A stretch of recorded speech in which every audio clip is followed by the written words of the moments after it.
Hi everyone, in front of me I've got Realme C33 and let me share with you how to clear credentials on this device.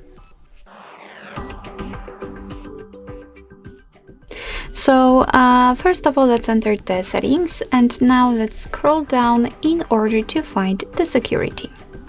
Now let's scroll down again to find encryption and credentials. Let's tap on it, and as you can see here we've got the clear credentials option.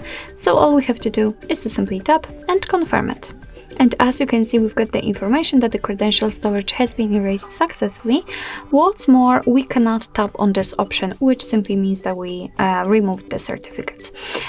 What's more, a quick disclaimer, don't worry if your device will ask you to enter the password. Sometimes it will do it in that kind of situations to simply ensure that that you're doing it, not anyone else. So just confirm it with your password.